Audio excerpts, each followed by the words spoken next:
Hello, welcome back to From the Source podcast. This is episode 32.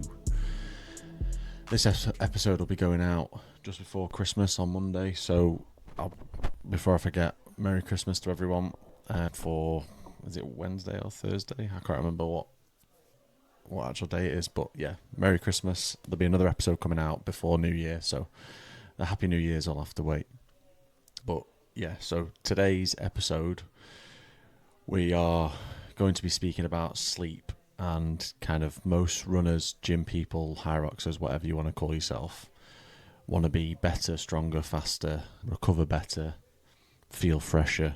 But when you ask them how much sleep do they have and how well they recover, most people say, I go to bed about midnight, wake up for work at 6, 7 o'clock, so about 6 hours.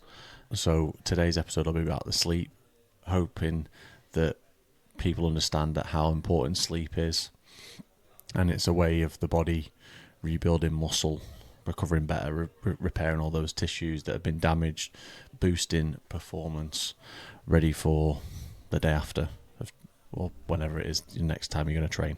So we're going to be speaking about how sleep affects muscle repair, why the magic 8 hours or 7 to 9 hour window actually matters, why sleep quality often matters more than quantity, how to build some pre-sleep rituals, and like always, there's different ways to track all of that. We'll briefly touch on that. Hopefully this episode doesn't send you to sleep, or you can listen to this before you go to sleep, because I used to listen to podcasts as I was falling asleep and I'd remember some parts of it, and it was actually quite good, to be fair, but I'm early in the podcast world. So, sleep and muscle repair. Kind of what really happens to your body at night and why is it so important? So, sleep is the most important recovery tool. This isn't just for the gym and fitness people, just in general. So, it's better than any other supplement that you can take. Sleep allows that body to really shut down and repair and recover and make sure it's ready to go for the next day. So during sleep, you'll release hormones that will help the recovery, basically, which will then target those damaged muscle fibers from training or just from life and help it feel better the next morning. And then this is obviously just a mixture of, you think all this and then you wake up in the morning with like DOMs and stuff, but that's down to obviously your training and intensity, and that does get better.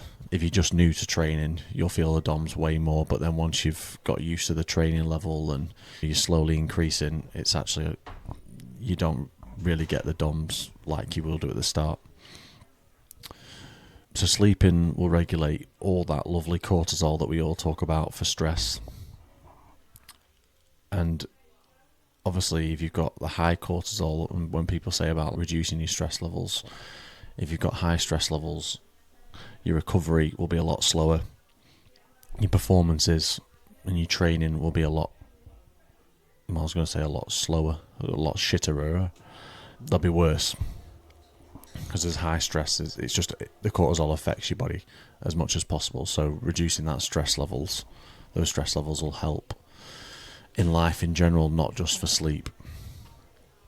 And if you're getting like low amount of hours sleep, crap sleep, you're being woken up throughout the night and stuff like that, it will affect like muscle growth. You'll feel like lethargic. It'll lower your strength output depending on what workout you're doing, your endurance. If you're doing like some running, it just really just takes a hammering. And when you've been through that, you'll definitely know what I'm on about. You'll just, like a 5k, will just feel you're running an ultra 3-minute K pace. It feels horrendous. It feels like you're dragging your heels. It feels like someone's carrying you on the back or stuff. It's just awful. If that's just from like maybe 1 or 2 nights poor sleep. But if you're doing this every night, you're trying to train at your absolute max, but you go into sleep and you're just completely ruining it for yourself. If sleep was, as they say, where the magic happens, how much sleep do you think you actually need? So obviously everyone talks about the 8 hours, get your 8 hours in. That's prime. It's between 7 and 9 hours. It's not like deadly specific, but there's that window of 7 to 9 hours. So it's not like a random number that people have just made up, but it's actually based on all these REM cycles and whatever else they are cycles, like your light sleep cycles, deep sleep, all a mixture of them. So each cycle roughly lasts like 90 minutes. And you need between 4 and 6 of those cycles to be like fully recovered.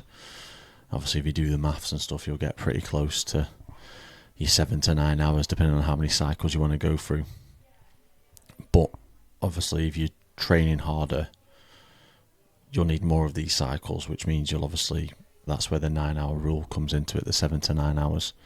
So obviously, the harder you're training, the more sleep you need, the more you need to recover, the better you'll feel. So if you've got big mileage weeks, heavy training weeks, more sleep's needed. If you're just having a week off, going on holiday and stuff, you'll realise that I do when I go on holiday, actually. I completely switch off and I feel like I sleep all the time. But I don't know if that's because I don't get all the hours I need throughout the week on like normal weeks. So obviously when I go on holiday and switch off, it's like my body like fully catches up. And I find it really hard to train on holiday. Because 1, I'm on holiday, 2, I want to have a good time, and 3, it's just, let's just get all my sleep back. It feels so much better. But if you're consistently training like week on week and, you're getting under 7 hours, close to 6, sometimes 5, you're under recovering and you're not treating your body well. And I'm surprised you're training so hard. Fair play to you if you are doing that. However, you can quantify it all and you get your 8 hours or your 7 to 9 hours, whatever you want to call it, but you're still waking up and you still feel like crap. So you'll have like your deep sleep where, as people say to me, like a bomb could go off and you won't wake up. If you're in your deep sleep, that's where like you're physically recovering. REM sleep, I did know what REM meant and I've not actually made a note of it. Rapid eye movement, that's what it stands for. That's more of your mental and like emotional recovery, if you will. And then your light sleeping is the transitions between all these cycles. Now, I may get picked apart in the comments or the videos for this, but this is just what I've read. I'm no sleep specialist. This is just off me researching and reading on topics and being interested in things. So the light sleeps, obviously the transitions, they're important, but they're not as obviously important in terms of like recovery than the other 2 cycles. So obviously if you're really stressed at night, a lot of people scroll on the phones, iPads, watch TV in bed, drink like caffeine too late. Obviously alcohol has an effect on all of these as well. You can have disruptive sleep. You're not going to be in these cycles properly. I know people say when they go out for a drink and stuff, I just got home and I just passed out and I just woke up the next day at 9 o'clock. You probably weren't in a deep sleep. The alcohol was just inhibiting all the other feelings you should be having. You'll know yourself that if you train that day, gone out drinking that night, the next day your body feels miles worse because it's obviously been hammered, all those fibres torn, and then it's never recovered. So it always takes a few days. And likewise, if you've gone out drinking and then you try and train the next day, you can do it, but it's not a good session. You feel crap, everything hurts. It's a double-edged sword in a way. So you want to be aiming for 20, 25, maybe 30% of like deep sleep, similar for like REM sleep. If you're wearing like smartwatches to bed or Whoops and stuff, they'll obviously be able to tell you the exact figures depending on your body and your age and gender. But obviously if you're waking up like groggy, you get into like midday and you're having like a proper crash and you get into 1 o'clock and you're like, oh my God, when's this day going to end? Or you're feeling sore.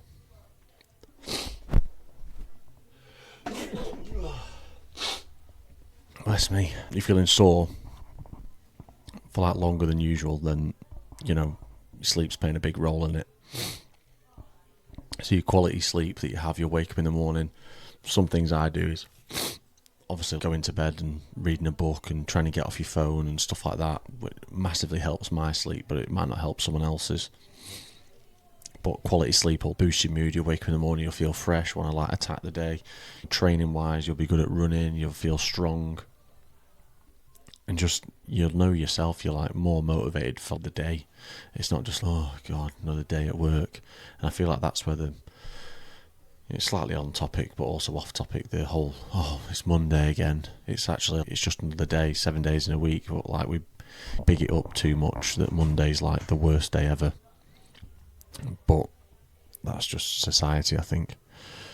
We've tackled how you actually improve your sleep quality without completely changing your life, but within that there's not like bedtime rituals, but things you can do to... I thought I was going to sneeze again. Things you can do to help all of this. You've obviously phones, like I said, phones, iPads are like a massive thing. So you can say to yourself, you get off your phone an hour before you go to bed. It reduces like the amount of like blue light that your eyes will receive. So there's things you can put onto your iPhones that will put like a yellow tinge on top of it that'll remove that blue, and it helps your eyes beforehand. You can get glasses that have like blue light reflection or something, which have got like a yellow tinge in it. I used to have a pair. They help massively to just reduce that exposure that your eyes receive. Warm shower before bed, nice relaxing shower, the heat and all that lot. If you have a bath, if you like them, that also like really tires you out. I was going to say something else about baths, but I can't remember now. But yeah, that's like proper chills you out, ready for bed. Then you just get in bed and it's just a lot nicer. I've seen people, which I've spoke about, like warming up and cooling down and stuff after fitness, but like stretching and light mobility before bed is a good thing. Calms that nervous system down, allows you to breathe and relax, and just keeps you calm. But used to do it, but not as much anymore. I was just like, let's just go to bed. I feel like it felt like another like exercise routine before bed. No big meals, 2-3 hours before bed, so don't go scoffing your face, especially like fat heavy meals. Also why when you link it to like alcohol and stuff, and people have like big kebabs before they get in bed, you wake up like feeling double shit. You've had all the alcohol, and then you've lobbed all the fatty oily food on top. It's just a recipe for disaster, which then flows into the next day, and it's usually on a Sunday. Everyone has a sofa day, everyone eats more crap, and then you're just catching up on yourself throughout the week, and you're probably like out of training, or at least out of quality training until probably Wednesday. So you go out Saturday, don't really train, you lose 4 days, and then before you know it, it's Wednesday, Thursday, Friday, potentially go back out Saturday, so you only potentially trained 3 times in a week, which, you know, if you're doing like proper plans and stuff, you're going to be missing days. Caffeine, obviously a big thing. People have cups of tea. I do before bed. There's caffeine in tea. I try not to drink any coffee light after 5 because it'll just obviously keep you awake. Definitely won't do anything after that. Otherwise, I'll be rapid heart in bed and can't switch off. Bedroom, like I've seen Joe Rogan talk about this, regulates his bedroom, but keeping your bedroom between 17, 18 to 20 degrees maybe. The cooler the better. Nice, dark, quiet. You'll sleep pretty well. But it's just about being consistent with it. And like I said at the start, like I used to read my Kindle every night. Don't read it as much at the minute, but reading my book, even if it was like 4 pages, was just like completely zone me out. I would sleep so much better and not wake up and be like proper chilled out. But it's just about finding these routines yourself.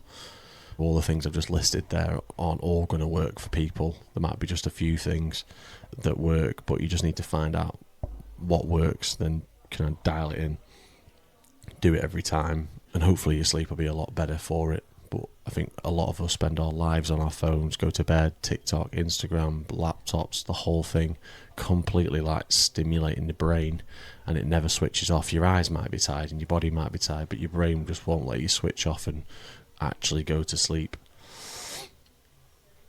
So last little section's about sleep tracking, and I'm not going to go like into any form of real detail about this, but I use a Coros watch. People use Apple Watches. There's Garmin's. There's Whoops. There's bloody Aura rings. I'm trying to think what else. There's probably loads of other brands that I've missed and stuff. But if you wear them to bed, they'll simply track your sleep better. You'll be able to see when you're in REM, deep sleep, light sleep, awake, your sleep quality. Coros do the sleep quality, but I don't know how good it is in comparison to probably what I see you advertise for like a Whoop. But they'll tell you where to be good, tell you where to be better, tell you where you've actually... What I used to find interesting was like when it said when you actually switched off and your watch said you were asleep. I'd get in bed at 10, but my watch would say 11:15 you were actually asleep. But I've probably had my eyes closed for an hour thinking I was asleep. So it's a bit weird. So it'll help. If anything, it'll just open your eyes. Excuse the pun. Open your eyes to see like where you're going wrong and what you need to improve on. But they'll have like different colours, usually rag rated and stuff for quality sleep. But I think those apps and those devices will explain it better than what I can. So sleep is not optional. Sleep is completely important. Those people that boast about, well, I can function off like completely no sleep. I can do that, but I couldn't do it for like weeks and weeks on end. I'd lose my mind. So sleep is really important. More important than ever if you're training hard for an event or just got busy lives and stuff. You need to get as much sleep in as you can. If you don't get the sleep in, you increase your stress levels, you're more tired, and everything else that I've spoken of, you're just not recovering well, so it's just going to be a bit shit for you. But make sure you sleep right, get everything sorted, get enough sleep in for Christmas, because Christmas seems to run away, and it's here before you know it, and it's gone before you know it, but you're always knackered at the end of it. So get as much sleep in as you can, enjoy yourself, have a great Christmas for everyone that is watching. Have an even better Christmas for everyone who's supported the podcast along the way. And I'll see you for the New Year episode. There will be one before New Year, and then there'll be one in the New Year. So big things coming in 2026. Better things, like I said, website, more interactive with people, get the podcast name out there, more episodes to come, more content. So thank you very much for supporting. Thank you for listening. And I will see you on the next one.